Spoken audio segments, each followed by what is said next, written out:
Hey, my name is PolishLynx and welcome to the irae amentes. Let's continue through this garden, right? Time did not seem to have an effect on the place. The tree pushed forward through a never-changing scenery of darkness and crimson. Right, left, the branches of the road would manifest with nothing to set them apart. The invariable design of the place eroded one's sense of direction like poison. All the branches they would come upon seemed like they led to exact same place, without a single alteration in their appearance. None of them could possibly find their way back at this point.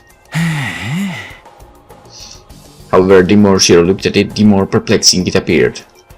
Why could they see their surroundings when the darkness in this place allowed for not a single ray of light to seep through?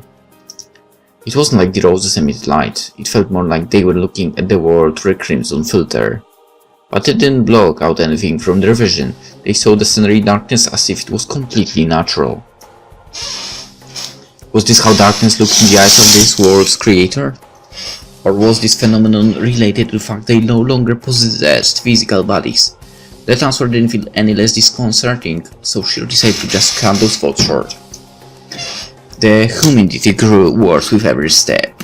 It felt like they were trapped in an invisible mist that made even breathing an arduous toil. Shiro had trouble entering this place. He could only imagine how bad it was for the girls. A vicious atmosphere coated with fresh blood. Blood was a metaphor for poison. Those were the laws obeyed by this place. The heart of a vampire would pump malice and bloodlust through its veins, exposing them to a dreadful and merciless torrent of bile as they ventured through one such blood vessel. 次はこっちだ。 Shiro began to feel silly for even giving those choices any serious thought. He refused to mope. Hesitating in a place like this would have been the equivalent of tying one's own nose. ねえ、シロ、本当にこっちで合ってるの？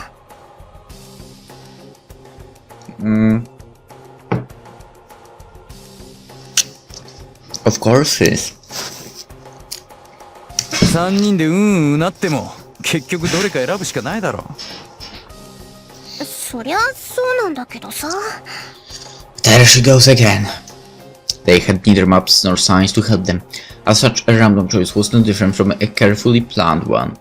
Well, not right. Like you can actually plan the choice here if you don't really know the area at all, right? You don't know what awaits you left or right there. Considering it's a game, left is always the option, the answer. Ellie nudged Kasumi from behind when she stopped in place. Unable to come up with a retort, Shiro proceeded onwards as the two girls caught up to him. They continued their trek in silence, pulled in one direction as did they were affected by a magnet. Right, left, right, center. Shiro strained his ears in anticipation as he felt their goal growing ever closer, its faint breathing getting louder and louder. He pushed onwards with unfounded conviction. A chill crept up his feet like a shadow, and suddenly jolted all the way up his back with an almost palpable sensation of fright. He was there, or rather, it was there. It was something unfathomable, a whirlpool of passions and obsessions, discarded like a carcass, had been swirling a mere step ahead of them. Shiro felt terror crawl across his skin, yet took a step forward nonetheless. おいおい。 He sounded a chortle of pure exasperation. A familiar pallid kid greeted him with a belligerent glare as he turned the corner.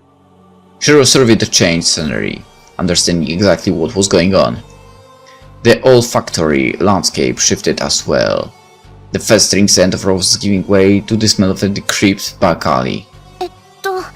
子供？っていうか君、なんでこんなところに一人で？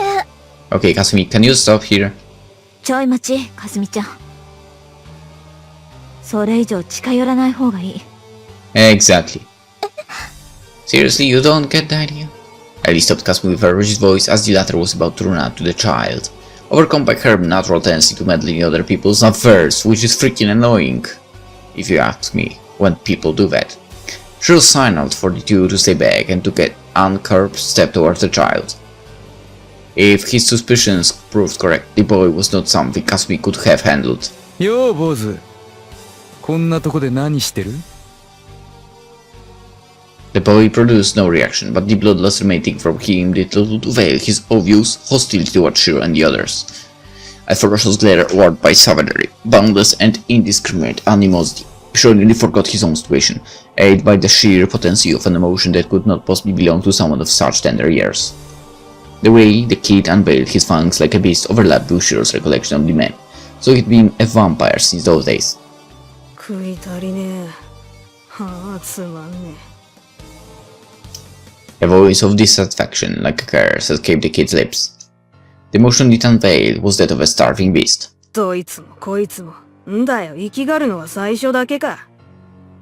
ちょいと遊んでやればこのざまだ。人を散々クズだのなんだの抜かしておいて、腕の一本でも裂いてやったらもう命乞いかや。くだらねえ。なんだそりゃ。クズって言ったんだろ？クズと思ってるんだろ？ならそれに頭下げてるてめえらはなんだってんだ。クズ以下じゃねえか。あっさり肯定しやがって。そうまで自分が惜しいかね。楽して壊して笑いたいかよ。救えねえな。そりゃクズか。なあおい、なんか言ってみろよ。なあ。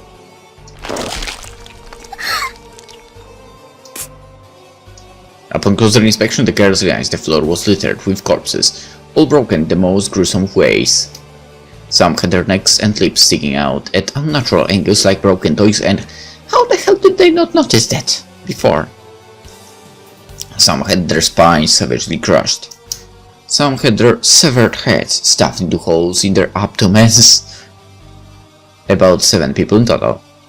It was somewhat hard to tell with their body parts all over the place, but that would most likely have been the number had someone glued them all back together. And frankly, they were in no mood to start thoroughly calculating things with ripped out hearts, pieces of cracked brains staring back at them from the floor. So yeah. The culprit of this gruesome scene clicked his tongue out of irritation and sheer tedium. They'd all break apart and die before the game would even start. How boring. The dissatisfaction of the boy's face mirrored his inner turmoil as he kicked one of the corpses into the air with unmasked irritation. A temper tantrum caused by starvation. Nothing could fulfill him. It was a gesture of discontent, a meaningless tranquility bestowed upon him by a series of hollow, effortless victories. The insufficiency of one's existence, the kind of little boredom that Shiro too had felt without Ren, there to challenge him all the time. The boy had already reached that level. He who could unleash unmatched violence, made the world of night his own, and could no longer find anything that would genuinely test his prowess. He had already annihilated everyone that used to be here. Any new enemies would have to come from the outside. And all of them, without exception, were fools with their barks exceeding their bite, and they would ascertain the difference in their strength, a group of foolish feet wandering the lion's den on their own. As such, he had been plagued by irritation ever since he descended upon the night as its master. How much longer must he feed on rotten leftovers? They could at least try to devise a plan and come up with something to counter him with. Or was he a fool for expecting such things from mere humans? He deeply furrowed his brows. He glared at the moon, his eyes crimson and teeth sharp, as if he truly was a vampire that had wandered into this world from some legend of old. Ah. He broke his gaze from the corpse and started along the river of blood. どっかにいねえもんかね。ちょうどいい骨のあるやつ。An opponent as broken and consequently as unbreakable as him. Someone he could use up all his accumulated souls on. With that sentiment on his lips, the silhouette of the boy as well as the corpse surrounding him vanished into nothing.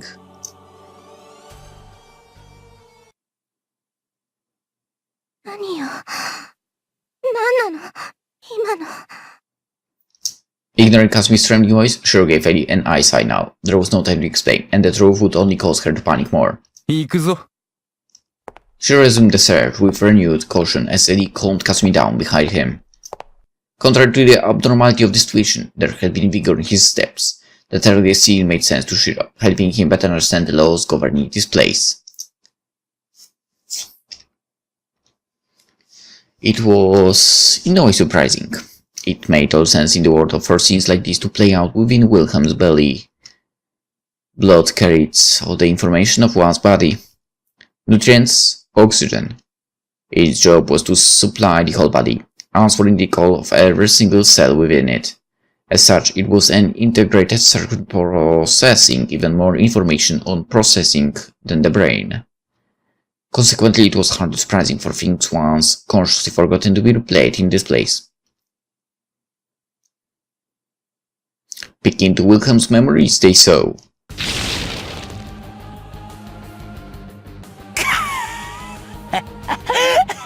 everything, I guess.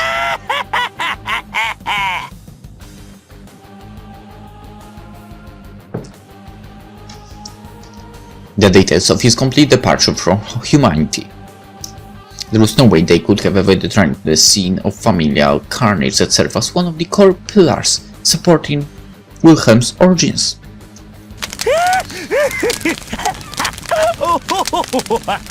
いい燃え具合じゃねえかよ。門出にしちゃなかなかだ。そうだ、燃えろ燃えろ燃えちまえ。俺をしまっていたもの、畜生の証明、胸くそ悪い吐きだめの章。なあ、ここでもろとも全て崩れ落ちてしまうがいい。そうだろうや。悪いな親父、鬱陶しいんだヘルが。俺の居場所はそこじゃねえのさ。あんたの腹は手狭でねえ。遊び場としちゃ物足りねえのや。 The serenity showed the house on fire, as well as two corpses within. His father and sister, they lay there in pools of their own blood, shredded to unrecognizable pieces of meat. Their body parts lay scattered everywhere, nailed to the walls and the floor as they roasted like pieces in a twisted insect collection. Even the stench of burning human flesh was perfectly reproduced. His boyhood, the very blood that stood testament to it, was consumed by flames. Flames would scorch all impurity, and that was why he hated them. Made its very beginnings turn to ash. Made all become mere embers to forever warm his chest with satisfaction, serving as sustenance for his new life. A night never to be forgotten. The heat, the pain, the joy.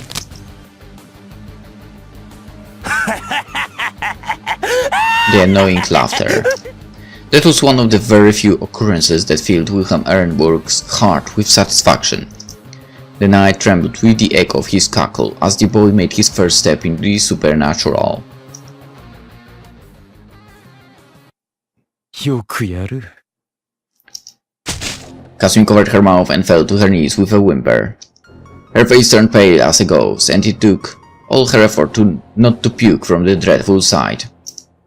Although her feet remained firmly planted on the ground, Ellie's countenance was far from chipper either. She glared at the spot where Wilhelm's cackling image had disappeared. なんというか、まあ資料じゃ知ってたことだけどさ。聞くのと見るのじゃ大違いだわな。まあ傍観者が賢者ぶれるのはそのためだろうけどよ。But sir, be as it may, the earlier scene was drenched in palpable malice. A vile act of premeditated murder carried out by a madman. A depravity so unpleasant it made all those that were merely aware of its existence feel like they had gulped down a bucket full of vomit, and knowledge of the exact details would only make the experience worse. If Kasumi witnessed everything, from the rape to the slow dismemberment, her consciousness would have shattered to pieces.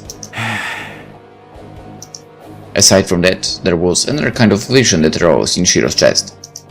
Something that would help them escape this place, something exceptionally special to this world that remained unchanged ever since the day it was killed. しかしまあ、そうなると面倒だわな。Provided his suspicions were correct, that thing could never be plundered by someone else. It was like a treasure chest in some game. Things would have been easy, but the real world wasn't convenient like that. Pondering what to do, he extended an arm to his crumpled childhood friend. ほれ、捕まれ。Kasumi reached out with her own faltering hand in complete silence, and he pulled her up. Her face was as pale as before, and she trembled so bad it seemed her body might break and crumble apart. ねえ、大丈夫？なわけないか。ごめん。支えいる？ Surely yes. もう平気。ありがとう、エリー。 No, that's bullshit she's saying. The first part. Kasumi tried to force a smile, succeeding only at contorting her face in an uncomfortable grimace as she thanked Ellie. Good thing she could control herself, as they had to take her with them nonetheless. With no path of retreat, all they could do was push forward. ねえ、シロ。ここ、どこ？ You still don't know? Her trembling question drank more like confirmation. Kasumi might not have been the sharpest tool in the shed, which we know about already, but it didn't take a G to start putting two and two together, given her memories right before coming to this place, as well as all the inexplicable phenomena happening as of late. Realizing what had happened to her before coming here, さっきの人って、やっぱりあの怖い人だよね。なら、私たちが見たのって、やっぱりそういうことで。meant acknowledging her own death. もしかして私たち、もうとっくに。どうだかな。 That was one thing she would never allow to be acknowledged, and so he interrupted her. どうだかって、そんなのそうとしか思えないじゃない。What? You give up? Ready, Kasumi, come on! ここおかしいよ。さっきみたいなのが続けて見えるなんて普通じゃない。どうやって来たかだってわかんないのに、どうしてシロはそう言えるの？ Well, why would you be so emotional like you are instead of being calm? I mean, being like that won't help, and being calm actually might lead to some solutions, so yeah. We can be calm. そりゃ出る方法知ってるからな。 Boom! ほら見なさいよ。だから実は私たちもうみんなさっきの人に。本当に？嘘じゃないよね。このタイミングで騙すとかなしだよ。 Surely is annoying. Kasumi stared at Shiro with a blank expression, her anger now gone without a trace. All she could do was silently gape her mouth like some fish. ハレマ。あんたそれマジ？まあ出口っつうか、出るのに必要なもんがあるっぽいんだけどよ。もともと欲しがってたもんも、そいつをどうにかしないと無理らしい。罠とかみたいなの？もしくは門番？いや、多分金庫に近いと見るね。Or revenge. It was something akin to his sixth sense, so he didn't go into details, but that was the only explanation as to why they were still wandering around in welcomes and sights. And if he was off, all that remained was being sucked dry and turned to the fertilizer for the roses of this place. The situation required bidirectional thinking. 本当に？嘘じゃないよね。このタイミングで騙すとかなしだよ。 Stop being so loud, please. あらら。信用ないみたいよ、シロ。普段構ってあげないからじゃない？ She's calm and collected. She's great. I mean, Honjo, right? 俺はいいんだよ。そういうのは適任がいるからな。つうわけで、ほれ、とっとと行くぜ。多分もう少しだ。さすがにそれまでは我慢しろ。はいはい。そんじゃあもう一踏ん張り行きますか。Having successfully calmed down the girl, Shiro proceeded to actually one girl needed to be, calmed down. Proceeded to the forest of roses. It didn't seem like they trusted him completely, but that was enough to buy some time at least. Well, maybe he had to calm down a bit, Honja as well, but she was like screaming around like some maniac. He'd rather not discuss the metaphysics of this place for now. In the case, they should have been able to continue in peace until another abnormality or something like that occurred to unsettle Kasumi again. 到着も近いだろうしな。He was confident of that, convinced. Wilcomb's memories, the ones they encountered twice now, proved that much.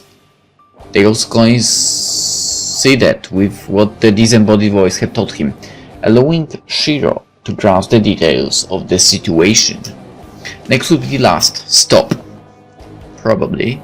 Well, knowing his foreknowledge, I guess that's true. If he thinks that it's the last stop, then it will be, right? That memory from before was the first and last time Wilhelm felt fulfilled. And if he had yet to taste that kind of undiluted joy again, despite his quest, it meant there shouldn't be any memories remaining. As such, none of the prey he had hunted since then would grant his wish and would only lead to a repetition of his initial hunger. As such, the so-called exceptional feeling the devoice described was most likely the palpable proof of Wilhelm's success to quench it once. The proof of his glory, preserved in his insides like a medal, and functioning as the core of his world. Things once lost would never return. As such, it was natural to treasure things that one gained. A theory far better suited to his friend than Shiro himself, but he felt it applied to Wilhelm in this case. The Forest of Roses came to an end, where he found exactly what he expected.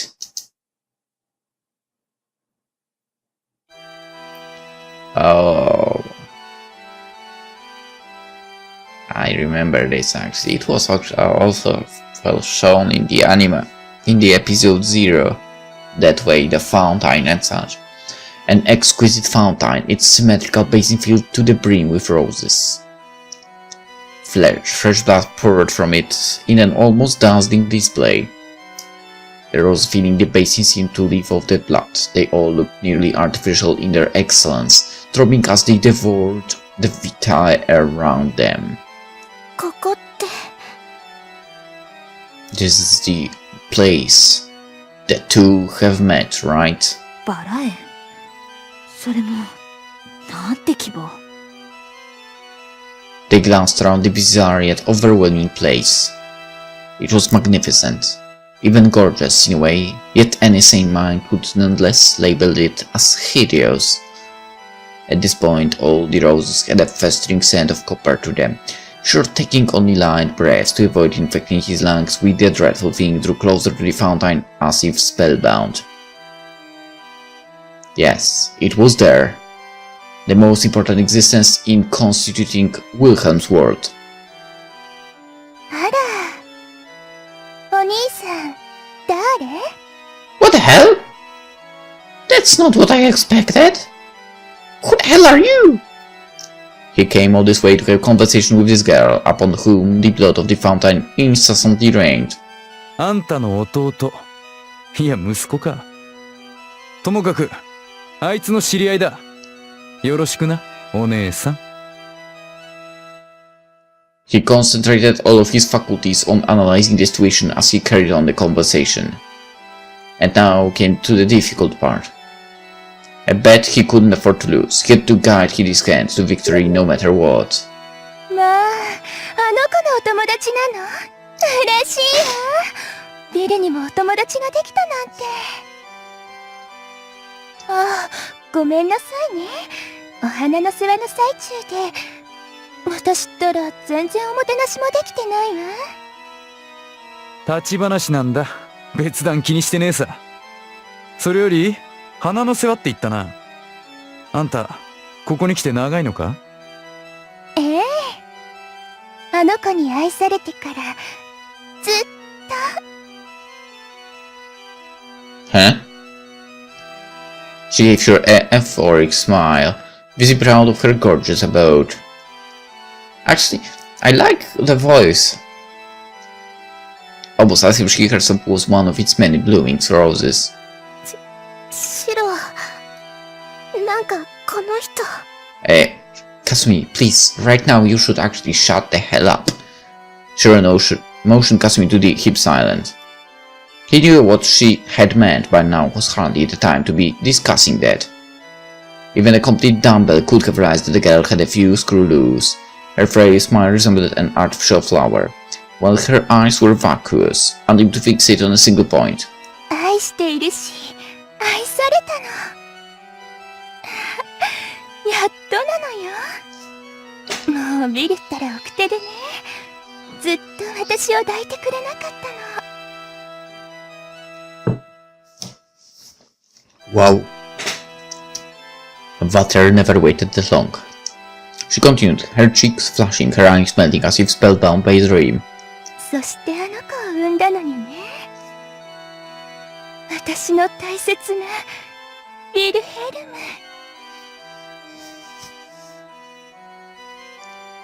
Whoa. 大切な愛しい家族。Whoa. そりゃまた熱烈な愛情なことで。Schroff felt like clutching his head at that blissful smile. What Schroff felt was the very definition of mixed feelings. He had no room for sympathy in his heart, but he still couldn't help feeling sorry for him in a way. He never thought to see the day when he'd feel something like that toward that pallid bastard of all people. It was hardly surprising to see someone nurtured in such a decadent, depraved crowd to grow up to be a monster. そうすると、あんたあいつに侵されて幸せだったってわけか。ええ、もちろん。これでようやくあの子の家族を産んであげられるもの。お腹の中で温めて、愛情を注いで、そしてまた私を愛して帰ってきてくれる。Actually, I feel shivers here. Just freaking having to read that. ねえ、素敵だと思わない？家族にとってこれ以上ない愛でしょ？ No. She declared her genuine feelings with a smile on her face. He raped and burned her life, yet her soul was completely bereft of resentment. It was just like she had said. Love was the purest of bonds, shackling everyone to her like a chain. She could not stand the idea of anyone leaving her, and wished for their unmitigated love and attention. Compared to that, even her own life was of secondary importance, or rather it was precisely through torture and violation that she found the proof of her affection. ねえ、あなたも家族は仲良くないといけないって思うわよね。She was a carnivorous flower. Her scent both the sweetest and foulest within the entire rose garden. あらあら、ごめんなさい。気づけば私ばかり喋っちゃってるわ。恥ずかしい。せっかく久しぶりのお客様で、あの子のお友達が来てくれたのに。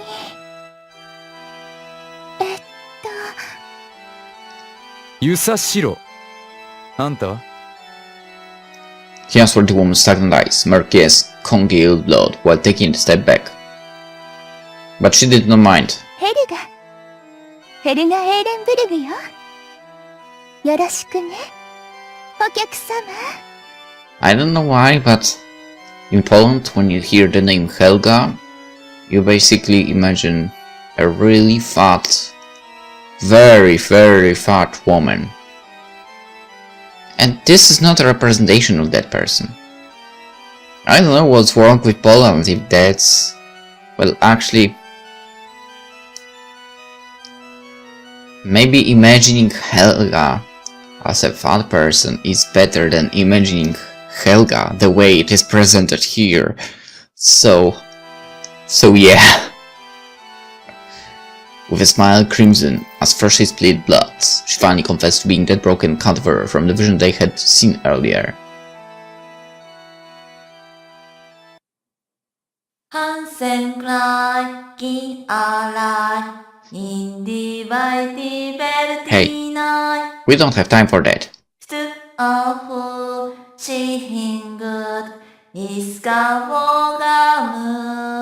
Can we, like, return there?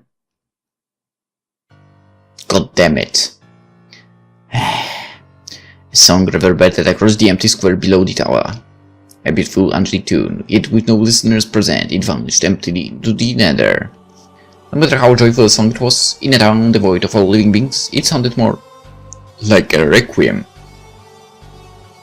Who was voiced with that song? What emotions did it contain? Was it sheer joy that loosened the singer's lips?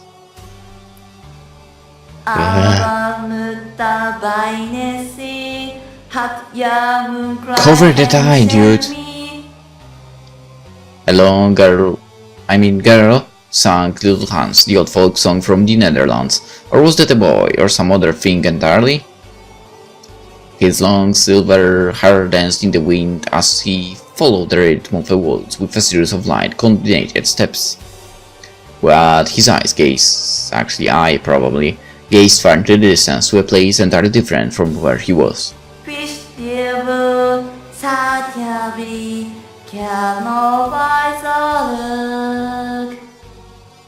He was like a fairy escaped from a picture book. Well, let's not go that far. As a being who could not exist in reality, his eyes, were also fixed on a world true, thoroughly unreal. As such, no consciousness existed within him. His heart danced on the waves of bygone days, memories murky as a swamp. He was most likely not even aware of his own lips weaving a song. However, it was exactly that purity of his being that made him so beguilingly beautiful. Let's not go that far. He wore the radiant exquisiteness of pure innocence. Yeah, right. And within that unreal world where the fairy danced, Yeah. echoed the abrupt alien toot of army boots. A carefree and thoroughly casual voice put a stop to the song that filled the dead streets just moments before. The singer froze in place. The master of the second voice emerged from darkness, slowly infiltrating the singer's magical world of the unreal. A string of indifferent words interrupted the ballroom dance. Yet every syllable was soaked deep in passion. Wilhelm Ehrenburg directed his gaze at Schreiber, who was still trapped within the trace of self-made oblivion. The ivory demon was unable to contain a pervading sense of déjà vu. He felt a surge of fierce, undiluted emotions writhing in his chest. An emotion bordering nostalgia, weaved solely of malice. It wasn't merely a vague sense of foreknowledge. He knew this scene, remembered it all. He would never forget. The song, the words, the long-haired girl, her boy. All of them filled him with indescribable, severe emotions that carried the wave of the world. Please cover that freaking... not I. ああ、そのなんだ。お楽しみのところ悪いんだけどよ。ちっとばかりてめえに用があるんだわ、シュライバー。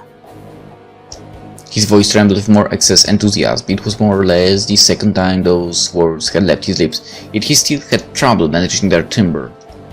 As much as he felt like, unlike him, Wilhelm was grateful for the opportunity to have the world rewound to that nostalgic scene from his old life. The nightmarish, singing voice of an angel, the long hair, a near mirror image of the day. The only difference was the lack of corpses that littered the streets back then, as well as the clothes they both wore. Not even the disparity in the surrounding architecture could capsize this carnal ill likeness. あれ？お兄さん、なんで僕のこと知ってるの？おかしいな。途中で会った警官はみんな殺したはずなのに。もしかして覗いてた？それとも、いつかのお客さんかな？ねえ、僕のこといつ抱いたっけ？ちょっと覚えていないな。あいにくてめえみてえなゲテモノ食ったことはねえな。そうなんだ。じゃあおかしいな。殺してないし抱いてないのに殺されていないやつなんて今まで僕にはいないはずなんだけどな。よく思い出してみろ。お前は名乗ったはずだろうがよ。そうかな。ねえ、僕ってこんなに物忘れ激しかったっけ？そのあたりどうかな。ちょっと自信ないや。知るかよ。Wilhelm made a patronizing smile, clearly entertained by Schreiber's confusion. Their conversation, despite the initial impression, followed a completely incoherent tangent. As Schreiber's perception of reality was flawed beyond repair, his thought circuits were just as fried as in the past. On one point, though, they were perfectly consistent. After running wild for a while, Schreiber had lulled himself into relative tranquility, sending his consciousness to the world of the past. There was no way Wilhelm could have forgotten this conversation, this atmosphere. This was the conversation they had when they first met, the ignition procedure that resulted in their deathmatch. A murder that no one else could have been familiar with. The initial members who interfered might have seen the middle, but only Wilhelm and Schreiber knew what kick-started the fight. There were a few details that differed, but the gist of it remained the same. His mind might have been here, but his mind was in Berlin. As such, this was probably Schreiber's attempt to resemble his broken mind. なるほどな。こうやって戻ってくるわけか、てめえは。He'd go rapid when confronted by the truth, inverting and frying his nerves, then return from the past as normal. A time travel of sorts, he'd forget whatever was inconvenient for him, turning from a weapon of unmitigated carnage back to a weapon of mass destruction. All that to regain a single function, the complete obedience to his master, what a convoluted, a piece of shit. けど、いいぜ。思考としてはもう十分だ。てめえにしては上出来だな。Adam contained himself and longer Wilhelm took a step forward. No more reminiscing about the past, no more marveling at the performance. The time had come for him to focus on his goal, what he wished to end and what he wished to take again, the meaning of it all.